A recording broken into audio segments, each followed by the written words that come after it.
grant privilege. Again, select command. We can grant delete on messages. So the user when HTTP 3 does the trick. Must be done as either the owner of the object or this is the user forever connected to this window as Postgres if we drop and just reconnected with HTTP 2, the owner of the object, and also as the user, if we try that authentication, then it will work as well. So grant delete, DT messages, and now the user has the privilege, which allows the user to delete the table's object. So let's try to delete that record again, and now it's gone. So let's select eliminate to 10, and 366 is gone. So which means, of course, the ID range is extended. MID is, let's say, greater than or equal to 24358. And MID is less than or equal to 24365 to allow us to get that range of specified. So now we're going to go back to the original range and pull in by a block. So now we've granted independently third update to each function. User may not truncate the table, for example, to separate bytes. So for example, we try to truncate the table. That's just permission denied according to the user. Now there is a workaround for granting independently. It's not going to be granular, granting each of these commands. But to grant all privileges, so the user grants all statement on messages. Simply grant all. This will work with other significant messages. So this will allow the user to have full privileges on the table, including truncating. And let's try that out. The messages, again, the privileges apply to the other tables. So now the user has all privileges. They can truncate, executing, delete, drop, anything they can do it on the table currently. So that is how you assign privileges on a regular basis. So this is one of the commands, insert update, store, select, and delete. As well as grant all privileges. And again, there are a list of other privileges that we've pointed out. The ability to truncate, that were apprehensive or execute or trigger or even connect to the database or create various objects related to the object in question, or to create temporary tables. All of those are distinct privileges which may be assigned on a per privilege basis to individual users. And that's SDP to help you to eradicate these recently set up or custom privileges. Converse to the grant does not revoke or across single line EMS regardless of SQL grant or flavor. So if that's actually when it revoke. So this command that you can notice as users go, add and move, change, remove, so on and so forth in your environment, you'll invariably have issues grant and revoke commands. So, starting the converse of grant. What does that mean? Well, basically it unassigns privileges, whereas grant assigns privileges. Now we know that there are a number of privileges that grant may assign. Those privileges have character representations, one-letter representations that can be reflected or are reflected in the DP, enumerating grants associated with objects of the table of questions. So these are the various types of privileges that can be assigned, and for each there is a special character reserved to reflect that privilege. And again, DP shows the character identities they are SPF. Let's take a full block for this user, what is DP2, for example, and just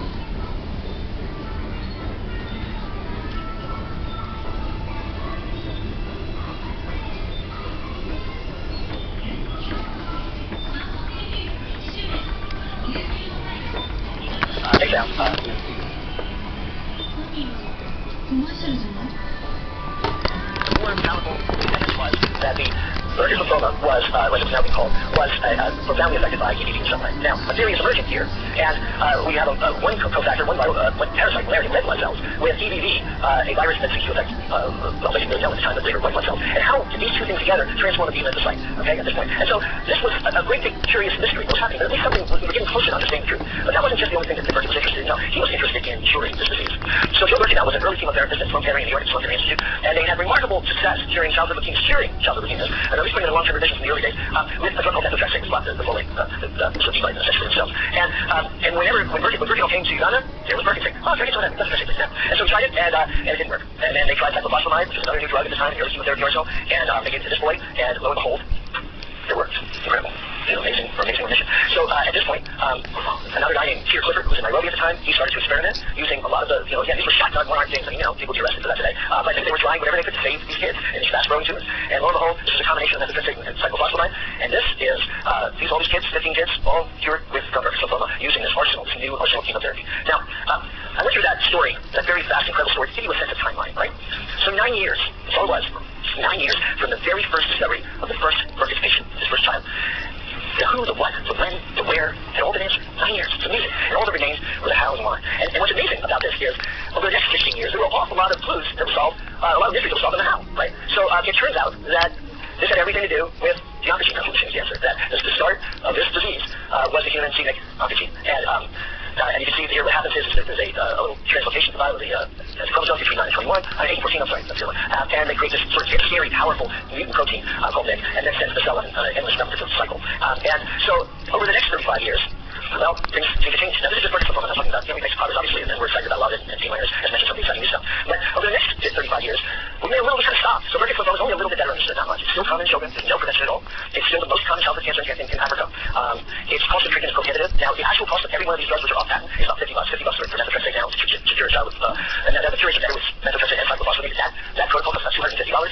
But it's still almost impossible to cure these children without that, because getting these families to the clinics that have these centers that can do the protocols is very, very difficult. And so my question is, what changed between then and now, right? What changed? Anything changed? It's just all in my head, but maybe it is. So to do that, I think what we want to do is we want to go back to Dennis Bergen and imagine how a young Dennis Bergen today would fare in today's cancer research realm. And to do that, I think it's important that we give him a good haircut and listen into the future. And so let's do that. So let's meet Dennis Bergen circa 2017. Okay. Now, it's all for that slide, honestly. We just dropped the rest of this presentation. It's all for that slide. Now all he needs, of course, is a research grant.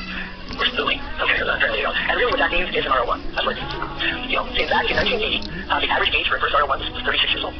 It's now 42. The share of RP James Awards in research project against to investigators under age 40 was 40%, more than 40%, now about 10%. And you can see that the PIs, the principal investigators, that are younger than 36 are getting almost none of these grants. The share of PhDs getting tenure track positions within 6 years. So, by the way, I was talking with you minor today about the roles of physician scientists in all this, which many of you will cover more. And it's even more challenging because you're 3 years behind everybody else. And you're also spending a lot of your time taking care of patients in the clinics. And so to be able to do the kind of research that you need to do is all the more challenging. And there have been one blue ribbon committee after another on this stuff.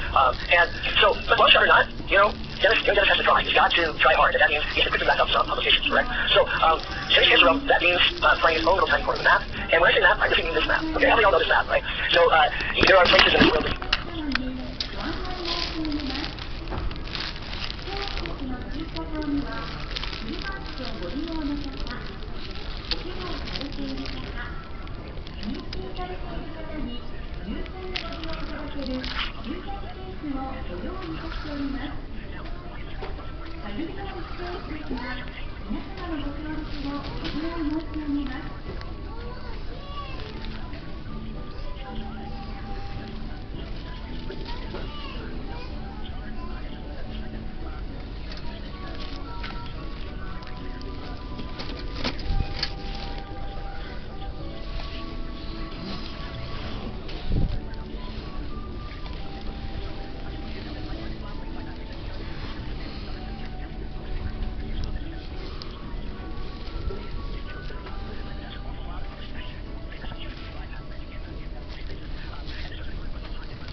what you're here to. And if I paid her only for the projects that she did, only for the features, only for the specific brilliant stuff she does, and they're all brilliant, it would change the relationship. What you have to do, it would change what she wrote. What you have to do is say, hey, I'll go off there and figure something cool out, and come back with it, and go pursue it. Now, it's not a very scientific enterprise, and if you're judging by success in the industry, do not follow my industry.